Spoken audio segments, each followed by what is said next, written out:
শ্রবণ করতে চলেছি যে শ্মশানে যারা যান তাদের কি করণীয়, সনাতনীদের কি করণীয় শ্মশানে যাওয়ার পর। খুব মন দিয়ে দেখুন, আমি বলেছিলাম যে বন্ধুর সংজ্ঞা শাস্ত্রের মধ্যেই দেওয়া আছে। উৎসবে ব্যাসনে চৈবা দুর্ভিক্ষে রাষ্ট্র বিপ্লবে রাজদ্বারে শমশানে চ ইয় তিষ্ঠতি স বান্ধবঃ। অর্থাৎ শ্মশানে যারা যায় তারাও কিন্তু বন্ধু, ওই জন্য বলা হয় শ্মশান বন্ধু।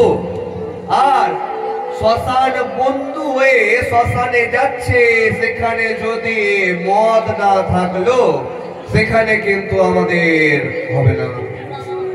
মন দিয়ে শ্রবণ করুন। শ্মশানের মধ্যে যাচ্ছেন, খড়িতে সেই চিতাতে একজন আপনারই বন্ধু, আপনারই নিজের গ্রামের, আপনারই নিজের সম্পর্কের কেউ মারা যাচ্ছে, আপনি মুখের মধ্যে বিড়ি খেতে খেতে কিন্তু সেটাকে পুরাচ্ছেন। কথাতে ধ্যান দিবেন।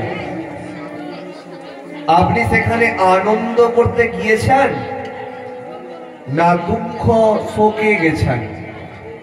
এখন অনেকে যারা খান তারা বলবেন দুঃখ পেতে গেলেই তো মদ খাওয়ার বেশি মজা আছে, দুঃখটাকে ভুলা যাবে। আমাদের সনাতন ধর্ম ব্যতি রেখে অন্য ধর্মের যদি আপনি সৎকার দেখেন না, আপনার লজ্জা লাগবে। অন্য ধর্মে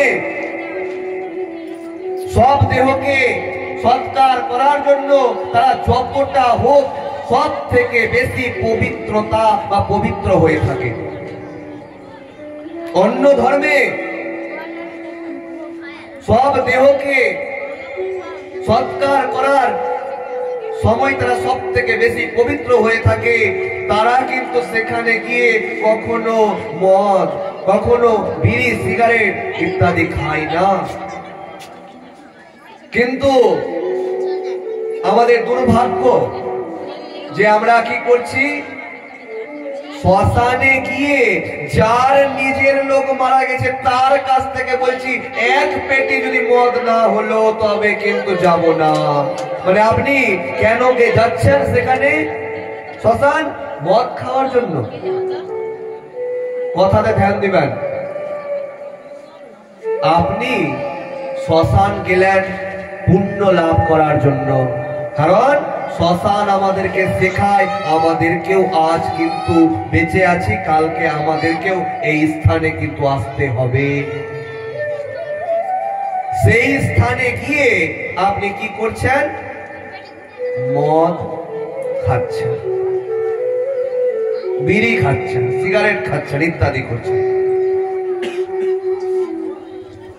নিয়ম হচ্ছে সেই সব দেহকে নিয়ে যাওয়ার পর তাকে আগে গঙ্গা জলে স্নান করাতে হবে। স্নান করানোরও কিন্তু মন্ত্র আছে, সেই মন্ত্র দিয়ে স্নান করাতে হবে। চন্দন, মৃত্তিকা ইত্যাদি দিয়ে হরি নাম, রাম নাম কিন্তু সেখানে লিখতে হবে। দেহের মধ্যে একটা অন্য বস্ত্র, শুদ্ধ বস্ত্র তার উপরে দিতে হবে এবং সন্তান সন্তানাদি তার মুখাগ্নি করবে। অনেকে আবার অনেক ভাগবত পাঠক কীর্তনীয় আছেন যে এই মুখাগ্নি কথাটা তাদের খারাপ লেগে যাচ্ছে। তারা বলছে কি জানেন? বলছে যে সেটা মুখাগ্নি নয়, মোক্ষাগ্নি। সেটা মুখাগ্নি, কারণ মুখাগ্নির মন্ত্র কি আছে? কৃত্বা তু দুষ্কৃতম কর্ম জানতা বপ্য জানতা মৃত্যু কালে বসন্তাপ্য নরং পঞ্চত্বমাগতম ধর্ম ধর্ম समायुक्तां लोभ मोह समावृतां दह्यं सर्वगत्राणि दिव्या लोकान् सगच्छतु। একজনকে আপনি দিব্যলোকে পাঠানোর জন্য গেছেন, যে ওই দেহটা যাতে দিব্যলোকে যায়, ওর আত্মাটা যাতে শান্তি পায়। আর সেখানে গিয়ে আপনি কি করছেন না, মদ খাচ্ছেন, সিগারেট খাচ্ছেন, বিড়ি খাচ্ছেন। আপনি কি করতে গিয়েছেন সেখানে?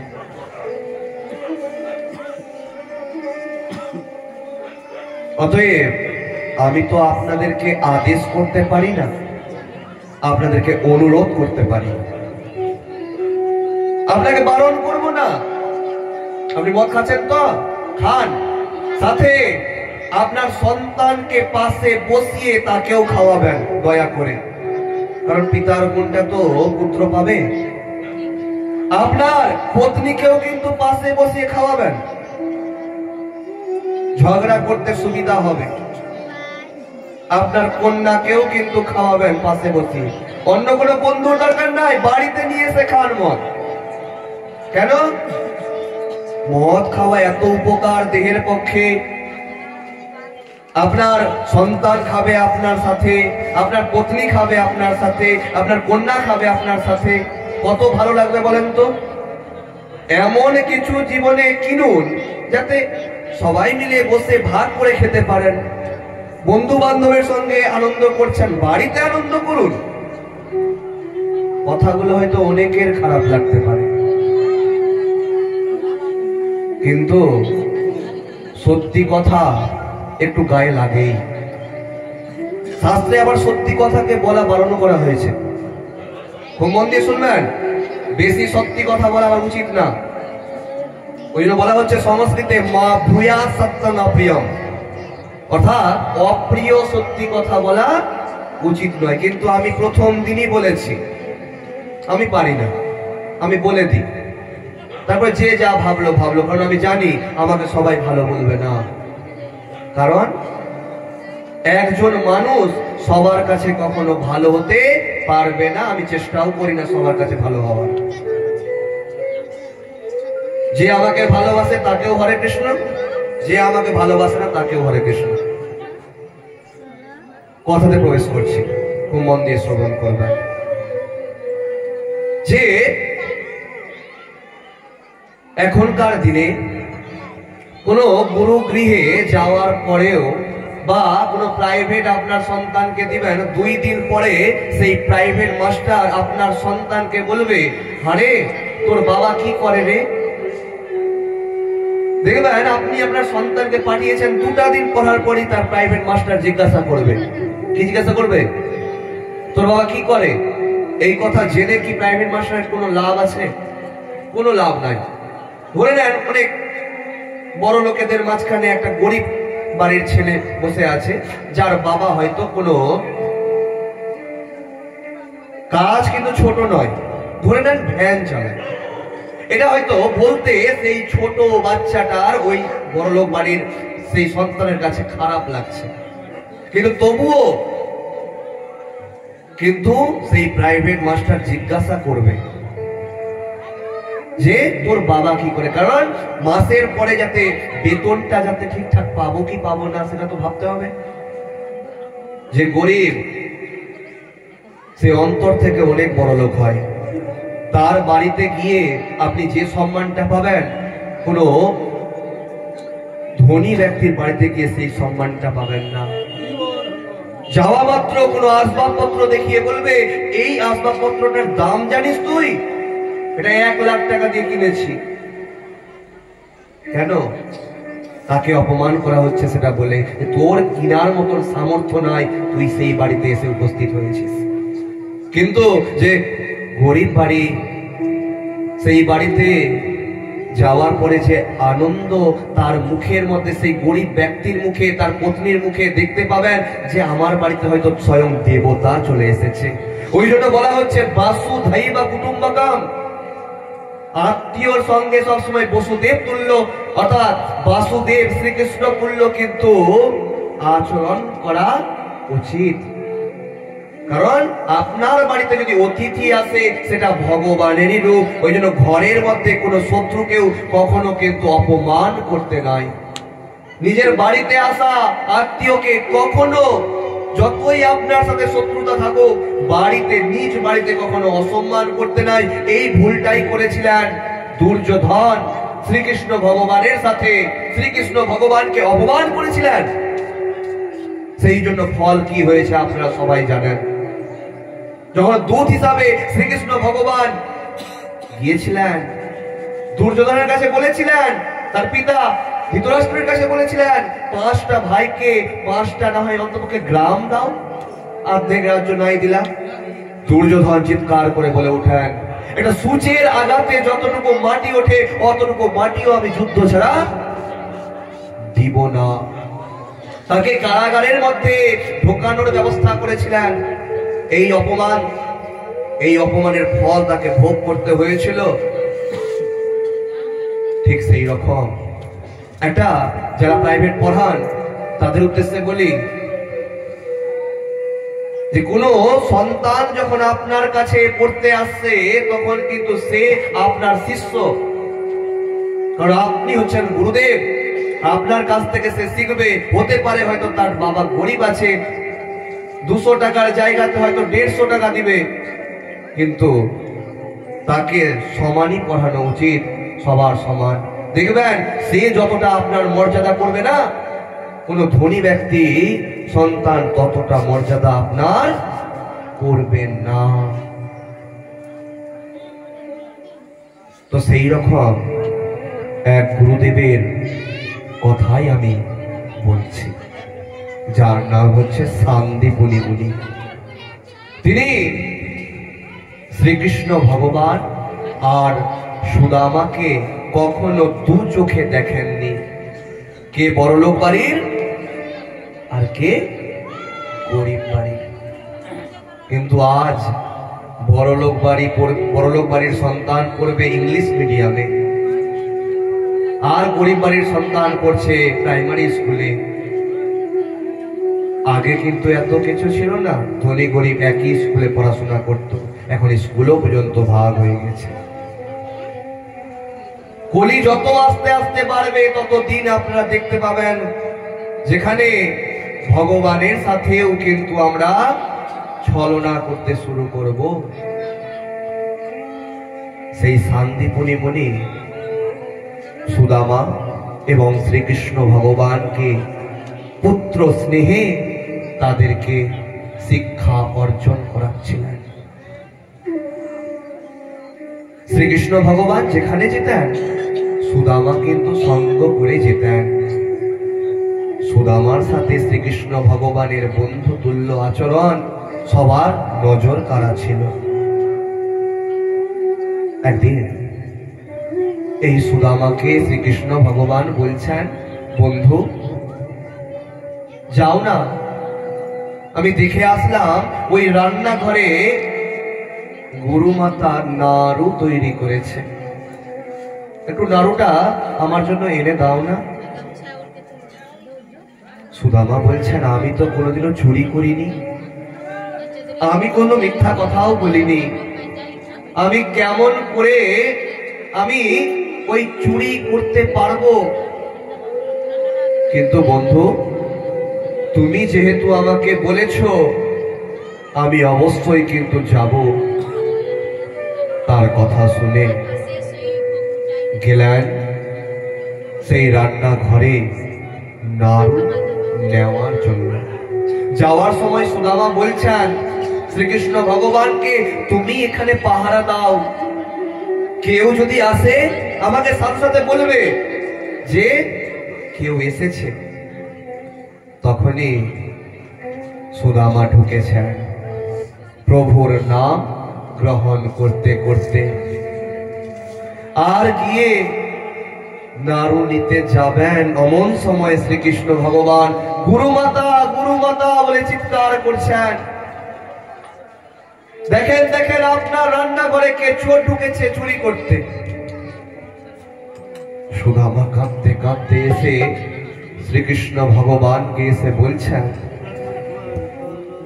ভগবান বন্ধু আপনি কেমন করে পারলেন, তুমি কেমন করে পারলে বন্ধু যে এই রকম ভাবে আমার এই ভুল ধরিয়ে দিতে। আমি তো তোমার উপরে বিশ্বাস করেই না গেছিলাম। যাও শ্রীকৃষ্ণ, যাও বন্ধু, তোমাকে আমি বলছি, আমার যতই কষ্ট পড়ে যাক, দুঃখ পড়ে যাক, তোমার কাছে আমি কোনোদিনও হাত পেতে কিছু চাইবো না। আমার যতই কষ্ট হয়ে যাক, আমি তোমাকে কিছু বলবো না, আমার কষ্টের কথা, দুঃখের কথা। যাও। সুদামা বড় হয়েছে, তার মার অনেক অহংকার। তার মা নগরে নগরে বলছেন, আমার সন্তান এত পণ্ডিত, যে পণ্ডিত, যে এইরকম পণ্ডিত আর কেউ নাই। ওই জন্য আমি প্রথমেই বলেছি, মায়েরা এবং বাবারা, আপনারা কখনো নিজের সন্তানকে নিয়ে অহংকার করবেন না। আমার সন্তান অনেক ভালো আর অন্য সন্তান খারাপ, আমার সন্তান পড়াশোনায় অনেক ভালো আর অন্য সন্তান খারাপ, আমার সন্তান আমাকে খুব সেবা করে, অন্যের সন্তান করে না। অহংকার নিজের সন্তান নিয়ে করতে নাই। সেই ভুলটা করেছিল কে? সুদামার মা। সুদামাকে শেষে ভিক্ষাবৃত্তি গ্রহণ করতে হলো। দাঁড়ে দাঁড়ে ভিক্ষা করে বেড়ায়। ভগবানও পরীক্ষা নিতে বারংবার ভিক্ষুক রূপে তারই বাড়ি চলে আসে। খেতে বসেছেন, অমন সময় অন্য ভিক্ষুক এসে পরীক্ষা নিচ্ছেন, নিজের পাতার অন্নটা পর্যন্ত তিনি কিন্তু দিয়ে দিচ্ছেন। গৌমাতা বাড়িতে আছে, সে হয়তো চিৎকার করছে, ডাকছে, তাকে অন্নটা দিয়ে দিচ্ছেন। কতদিন তিনি উপবাস অবস্থায় অর্থাৎ না খেয়ে থাকেন। একদিন তার পত্নী বলছেন, আমি শুনেছি তোমার বন্ধু হচ্ছে দ্বারিকাধীশ শ্রীকৃষ্ণ। একবার তো অন্তপক্ষে বলতে পারো তোমার বন্ধুর কাছে গিয়ে যে আমাদের এত কষ্ট, এত দুঃখ। তুমি যদি একবার বলো, তোমার বন্ধু তোমাকে কিন্তু কখনো ফেরাবে না। তুমি যাও না, বলো গিয়ে। তার তো সেই কথা মনে পড়ছে, আমি তো কোনোদিনও হাত পেতে কিছু চাইতে পারবো না। কেমন করে আমি আমার বন্ধুর কাছে চাইবো যে আমার কষ্ট আছে, দুঃখ আছে? তখন তার অর্ধাঙ্গিনী, সুদামার অর্ধাঙ্গিনী বলছেন, এতদিন তো তুমি ভিক্ষা করেছো, আজ আমি ভিক্ষা করে নিয়ে আসবো। কারণ যদি তোমার বন্ধু বলে বৌদি আমার জন্য কি পাঠিয়েছে, তুমি যাতে কিছু দিতে পারো তোমার বন্ধুকে। 4টা বাড়ি থেকে 4 মুষ্টি চিরা নিয়ে আসলেন। আর নিয়ে আসার আগেরও অনেক ঘটনা আছে, যেখানে তিনি যখন যাচ্ছেন, কাউকে ডাকছেন, ভবতি ভিক্ষাং দেহি মাতে। বার থেকে বলে, কে? ও এতদিন তোর বর, তোর স্বামী, তোর পতিদেব ভিক্ষা করতো, আজ তোকেও পর্যন্ত এই লাইনে নামিয়ে দিল। শেষে গিয়ে কত কষ্ট, কত দুঃখ সহ্য করে তিনি 4 মুষ্টি মাত্র চিরা নিয়েছেন।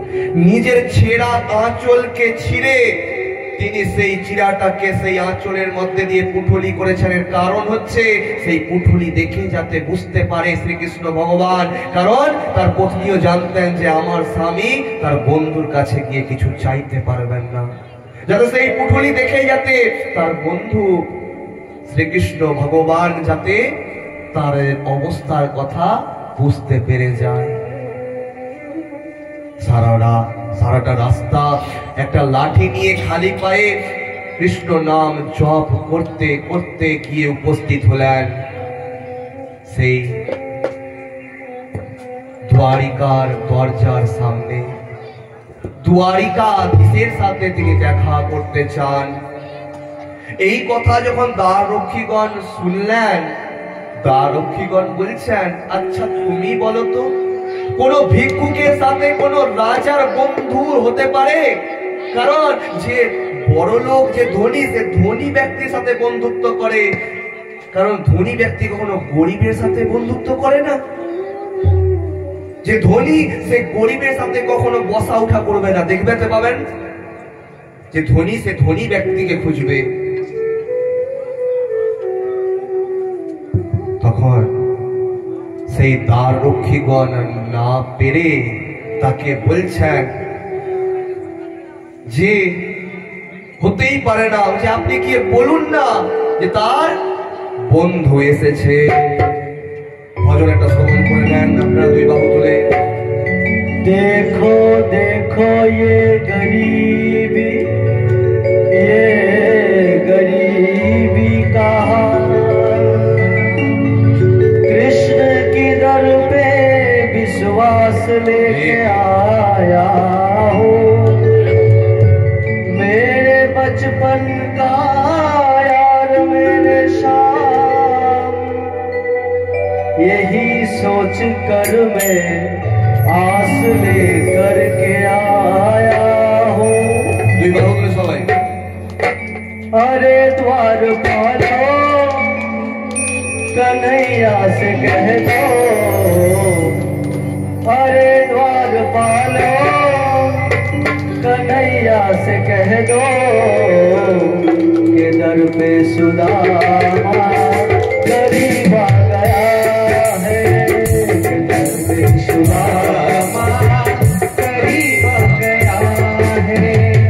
अरे द्वारपालो कन्हैया से कह दो, अरे द्वारपालो कन्हैया से कह दो के दर पे सुदामा गरीब आ गया है, के दर पे सुदामा गरीब आ गया है।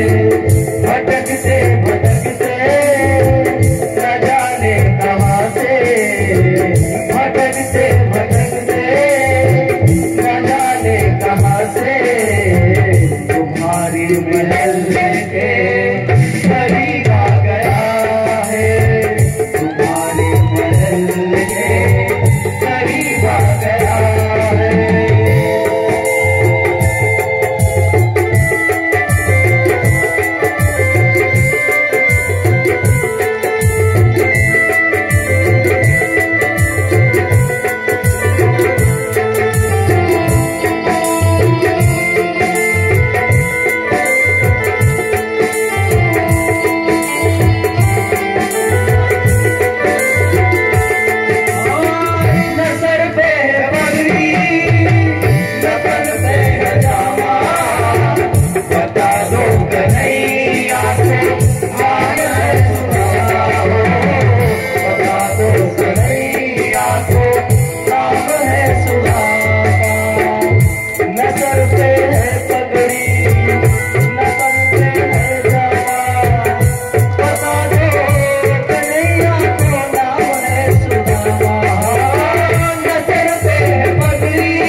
সুদামা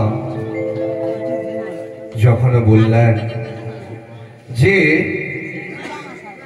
আমার বন্ধুকে ডেকে দাও, আমার বন্ধুকে আমি দেখতে চাই, তখন প্রহরীগণ বলছেন যে না, কখনো রাজা কোনো ভিক্ষুকের বন্ধু হতে পারে না। খুব মন দিয়ে কথাগুলো শুনবেন, যে কখনো একটা রাজার সাথে ভিক্ষুকের কখনো কিন্তু বন্ধুত্ব হতে পারে না। তখন রক্ষী না পেরে গেলেন শ্রীকৃষ্ণ ভগবানের কাছে। ভগবান যখন একবার শ্রবণ করলেন সুদামার নাম, কোথায় তার স্বর্ণ মুকুট, কোথায় তার এত দামি জুতো, সব কিছুকে ফেলে দিয়ে তিনি চলে আসছেন সুদামাকে একবার মাত্র দর্শন করার জন্য। যে এতদিন থেকে বন্ধু আমার আসেনি, আর এখন এসেছে, আমি অবশ্যই তাকে দর্শন করব। দেখছেন যে সুদামা না পেরে তিনি কিন্তু বাড়ির দিকে, অর্থাৎ নিজের বাড়ির দিকে অগ্রসর হয়েছেন। সুদামা জড়িয়ে ধরলেন, তাকে যখন জড়িয়ে ধরেছেন, দ্বারিকা সমস্ত বাসীগণ দাঁড়িয়ে দাঁড়িয়ে দেখছেন যে একটা রাজার সাথে ভিক্ষুকের কেমন করে এত বন্ধুত্ব হতে পারে। ভগবানের চোখ দিয়ে জল বের হতে আছে। সুদামাও কাঁদছেন, শ্রীকৃষ্ণ ভগবানও কাঁদছেন।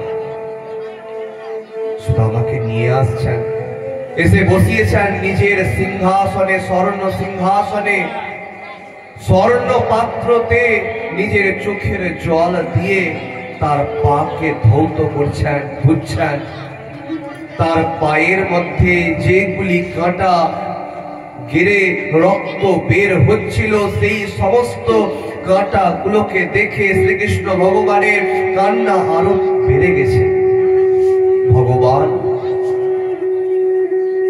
ভক্তের কখনো কষ্ট দুঃখ সহ্য করতে পারেন না। ভগবান সেই ভক্ত সুদামার সেই পায়ে গাড়া সেই কাঁটাগুলোকে বের করছেন এবং নিজের চোখের জল দিয়ে সেই চরণকে ধুচ্ছেন। উত্তম বস্ত্র দিয়েছেন, উত্তম খাবার দিয়েছেন খেতে, কিন্তু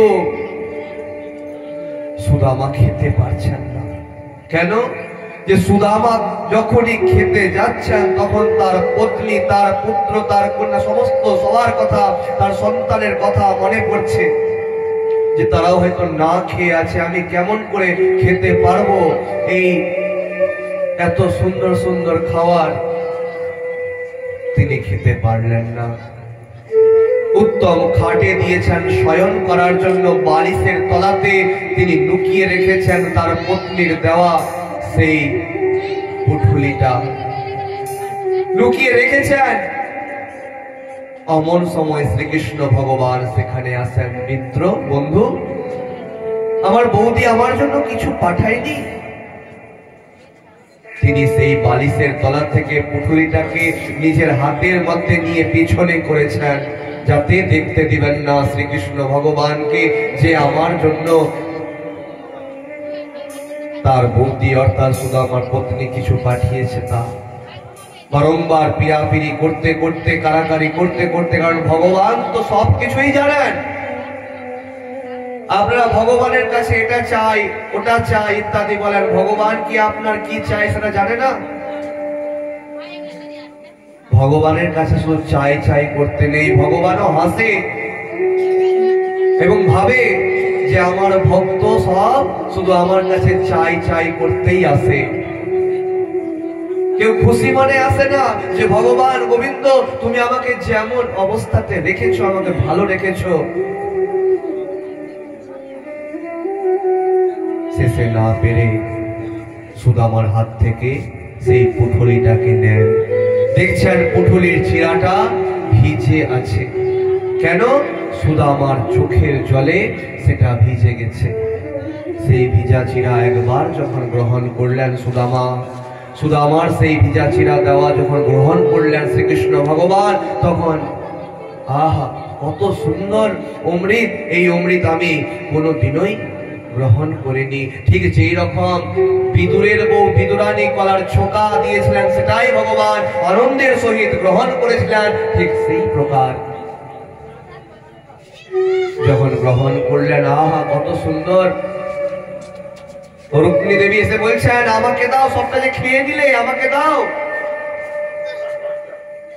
তারাও খেলেন। সুদামার বিদায়ের সময় এসেছে। সুদামা তো এখনো পর্যন্ত ভগবানকে কিছু বলতে পারেননি যে আমার এটা চাই, আমার বাড়িতে এত কষ্ট দুঃখ, আমি কেমন করে বলবো ভগবানকে। আর সেই কথাটি বারংবার মনে পড়ছে যে আমি তো ভগবানের কাছে কিছু চাইতে পারবো না। তখন তিনি কিছু না বলেই তার মনে পড়ছে তার সন্তানের কথা।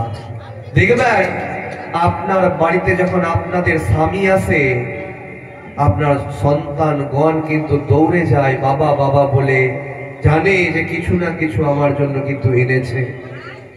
কিন্তু সুদামা সেই সন্তানদেরকে কি দিবে এই কথা চিন্তা করে আবার কিন্তু ভগবানের নাম করতে করতে কিন্তু চলে যাচ্ছেন। বিষ্ণু ভগবান তারই তো অবতার শ্রীকৃষ্ণ, রুক্মিণী দেবী তারই তো, তিনি তো লক্ষ্মী। লক্ষ্মী মা বলছেন আমিও কিছু তার পত্নীকে দিব। এত সুন্দর পতির পত্নী হওয়ার জন্য তাকে চির যৌবন করে দিলেন এবং বিশ্বকর্মাকে পাঠিয়েছেন তার বাড়ি, কি জন্য? তার যাতে মহল হয়ে যায় তার জন্য। কিন্তু সেই পত্নী বলছেন, সুদামার পত্নী বলছেন আমি থাকবো ধনী হয়ে আর আমার আশেপাশে যতজন আছে তারা থাকবে গরিব হয়ে। আগে তাদেরকে ধনী করুন, তারপরে আমার মহল তৈরি করাবেন। তখন শ্রীকৃষ্ণ ভগবানের কাছে আজ্ঞা নিয়ে তাদের আগে মহল তৈরি করা হলো। কিন্তু আজ আমি আপনাদেরকে ওই ভগবানের একটা লীলা শ্রবণ করিয়েছিলাম। আমার যে যতটা দিবেন আমাকে, আমার থেকে আমার পাশের বাড়িতে দ্বিগুণ দিবেন। একটা চোখ অন্ধ, তো আমার পাশের বাড়ির আরেকটা লোকের ভক্তের দুটা চোখ অন্ধ, আপনারা শ্রবণ করেছেন। তো আমরা কি চাই? আমাদের ভগবানের আশীর্বাদে আমরা চাই না কখনো আমাদের বাড়ির পার্শ্ববর্তী বাড়ি কখনো উন্নতি হোক, আনন্দে থাকুক, এটা চাই না আমরা। কিন্তু সেই সুদামার পত্নী বললেন আগে আমার পাশের বাড়িগুলো আগে উন্নত করুন, তারপরে উন্নত আমার বাড়িটা করবেন। এই কথা যখন শুনলেন শ্রীকৃষ্ণ ভগবান আনন্দিত হলেন। তাদের পরিবারকে, তাদের পার্শ্ববর্তী পরিবারকে উন্নত করলেন, মহল তৈরি করলেন, তার বাড়িকে মহল তৈরি করলেন। সুদামা যখন এসেছেন নিজের বাড়ি দেখে চিনতেই পারছেন না, নিজের পত্নীকে দেখে চিনতে পারছেন না, এত সুন্দর কি করে হয়ে গেলেন। সমস্ত কিছু দেখে তিনি চিন্তা করছেন আমার ভক্তিতে হয়তো গোবিন্দ সন্তুষ্ট হয়নি। কার ভক্তিতে সন্তুষ্ট হয়েছে? আমার পত্নীর ভক্তিতে সন্তুষ্ট হয়েছে। ওই জন্য এত সুন্দর ভক্তের কথা যখন শ্রবণ হয় বা মুখে বলতে হয়, তখন সুদামা শুধু বলতে হয় না, ওই জন্য বলতে হয় ভক্ত সুদামা। বলিয়ে ভক্ত সুদামা কি জয়, প্রেম সে বলিয়ে বাঁকে বিহারি লাল কি জয়, প্রেম সে বলিয়ে রাধে রাধে। দেখুন আজ আমাদের এই পাঠের শেষ দিন। ভগবানের কি করে দিব্য ধাম তিনি গমন করেছিলেন একটু সংক্ষেপে আপনারা শ্রবণ করে নেন। দেখুন ভাগবত আমি বললাম না, একটা এমন একটা জিনিস যা সমাপ্ত ঘোষণা করা যায় না। খুব মন দিয়ে শ্রবণ করুন, খুব অল্পের মধ্যে, তারপরে আপনারা আবার নৃত্য করবেন। রামায়ণের মধ্যে বলি এবং সুগ্রীবের বৃত্তান্ত আছে। বলি অনেক পরাক্রমী রাজা ছিলেন, বানর রাজ বলি। তিনি এতই পরাক্রমী ছিলেন যে তিনি রাবণকে নিজের লেজে করে স্বর্গ মর্ত পাতাল ত্রিভুবন 3 বার করে প্রদক্ষিণ করেছিলেন। এই বালি এমন শক্তিশালী ছিলেন। একবার এই বালির সাথে সুগ্রীবের ঝগড়া হয়ে যায়। কারণ হচ্ছে বালি একটি রাক্ষসের সাথে যুদ্ধ করতে গুহার মধ্যে প্রবেশ করে, আর সুগ্রীব মনে করে যে আমার দাদা মারা গেছে, গুহার দরজাটাকে বন্ধ করে দিয়ে চলে আসে এবং রাজার সিংহাসনে বসে যায়। কিছুদিন পর খুব মন দিয়ে শ্রবণ করবেন, বিস্তার বৃত্তান্ত আছে, সংক্ষেপের মধ্যে আপনাদেরকে শ্রবণ করানো হচ্ছে। যখন এসে দেখেন বালি যে তার সিংহাসনে, রাজার সিংহাসনের মধ্যে আমার ভাই সুগ্রীব বসে আছে, তখন সুগ্রীবের পত্নী কে দাসী করে রেখে দেয় বালি। আপনারা সবাই জানেন ভাসুরের কাছে সচরাচর যাওয়া হয় না, একমাত্র কুমারী অবস্থাতে যখন আপনাকে আশীর্বাদ করবে তখনই কিন্তু আপনাকে ছুঁয়ে আশীর্বাদ করতে পারবে, দাদা ছাড়া আর ছুঁতে পারবে না। এমনকি দূরেই থাকতে হয় ভাসুর থেকে। এখন তো সব উঠে গেছে। তো কি হয়েছে খুব মন দিয়ে শুনবেন। সেই বালি নিজের ভাইয়ের বউকে দাসী করে রেখেছে আর সুগ্রীবকে পাঠিয়ে দিয়েছে বনবাসে। সীতা দেবীকে খুঁজতে খুঁজতে যখন সুগ্রীবের কাছে এসে পৌঁছেছে রামচন্দ্র, শ্রী রামচন্দ্র ভগবান আর লক্ষ্মণ, তখন সুগ্রীবের মুখ দিয়ে সমস্ত কথা জানতে পারলেন যে আমারই পত্নীকে কি করা হয়েছে, দাসী করে রাখা হয়েছে। এই কথা যখন শুনতে পারলেন সুগ্রীবের কাছ থেকে, তার ভিতরে অনেক রাগ হলো এবং সেই বালিকে প্রথমবার যুদ্ধ করতে বলা হলো। সুগ্রীবকে বলা হলো বালির সাথে যুদ্ধ করতে। সুগ্রীব বলছেন আমি কোনো মতে পারবো না আমার দাদার সাথে যুদ্ধে জিততে, আমি তো আছি, স্বয়ং ঈশ্বর ভগবান তো তোমার সাথে আছে, তুমি যাও। পারলেন না, তখন মালা পরিয়ে দিয়ে তারপরে পাঠালেন তাকে, সুগ্রীবকে। ওই লক্ষ্য করবেন, ভগবানের নাম যে করে তাকে কিন্তু মাল্য দান করতে হয়, কারণ ভগবান রূপে ভগবানের কৃপাতে কিন্তু সে এই স্থানে ব্যাসপীঠে বলার সৌভাগ্য লাভ করছে। প্রেম সে বলিয়ে রাধে রাধে রাধে রাধে। ওই জন্য মাল্য দান করতে হয় কীর্তনিয়াগণকে, ভাগবত পাঠকগণকে। তো সুগ্রীবকে শ্রীরামচন্দ্র ভগবান মাল্য দান করে পাঠালেন, যাও তুমি, আমি তোমাকে দেখতে পাবো, বুঝতে পারবো তুমি আমার। গাছের আড়াল থেকে তীর মারলেন বালিকে। বালি তার শেষ নিঃশ্বাস গুনছেন। শ্রীরামচন্দ্র ভগবানকে বললেন, হে রামচন্দ্র, আপনি তো একবার আমাকে বলতে পারতেন, কারণ আপনি রঘুকুল নন্দন, আপনি রাজা। রাজার তো এই স্বভাব না যে পিছন থেকে মারা। আপনি যদি একবার আমাকে বলতেন সীতা দেবীকে আমি নিজে একা গিয়ে নিয়ে আসতাম। তখন শ্রীরামচন্দ্র ভগবান অনেক বড় কথা বললেন, যে নিজের ভাইয়ের বউকে সম্মান করে না তাকে আমি আমার পত্নীর ভার দিই কেমন করে? কারণ চরিত্রহীনকে আমি বিন্দু মাত্র সহ্য করতে পারি না। সেই জন্য তোমার ধর্ম অধর্ম আমি দেখিনি, তোমাকে আমি তীরবদ্ধ করেছি। বালির বউয়ের নাম হচ্ছে তারা। তারা তখন শ্রীরামচন্দ্র ভগবানকে অভিশাপ দিলেন, যেমন করে এই জন্মে আমার স্বামী আপনার এই ছল কপটে গাছের আড়াল থেকে মারা গেল, ঠিক এর পরের জন্মেও আমার স্বামী আপনাকে হত্যা করবে। এবার মহাভারতের অংশ। শ্রীকৃষ্ণ ভগবান তার সমস্ত লীলা শেষ করে মহাভারতের ধর্মক্ষেত্র কুরুক্ষেত্রের যুদ্ধ শেষ করার পর গান্ধারীর কাছ থেকে অভিশাপ পান, যেমন করে আমার চোখের সামনে আমার 100টি পুত্র মারা গেল, একটা মার বাবাই জানে তার চোখের সামনে সন্তান মরার কি কষ্ট, ঠিক আমিও অভিশাপ দিচ্ছি তুমি ভগবান হতে পারো, কিন্তু তোমার চোখের সামনে গোটাটা দ্বারিকা নগর সমুদ্রের তলায় চলে যাবে। তোমার দ্বারিকা নগরের কেউ বেঁচে থাকবে না, তোমার বংশ বলতে আর কেউ থাকবে না। সেটাকেও গ্রহণ করলেন। এদিকে শ্রীকৃষ্ণ ভগবানের একটা সন্তানের নাম ছিল শাম্ব। সেই শাম্ব দেখতে ছিল খুব সুন্দর। একবার তিনি মেয়ে সেজে দুর্বাসা মুনির কাছে গিয়ে বলেন, আমার ছেলে হবে না মেয়ে হবে, পুঠুলি বেঁধে পেটের মধ্যে মেয়ে সেজে। তখন দুর্বাসা ঋষি রেগে গিয়ে অভিশাপ দেন, এই গর্ভ থেকেই তোর 7 দিনের মধ্যে মুসলের জন্ম হবে, যে মুসল পিণ্ড থেকে তোর গোটাটা বংশ ধ্বংস হয়ে যাবে, তোর রাজ্যে আর কেউ বেঁচে থাকবে না।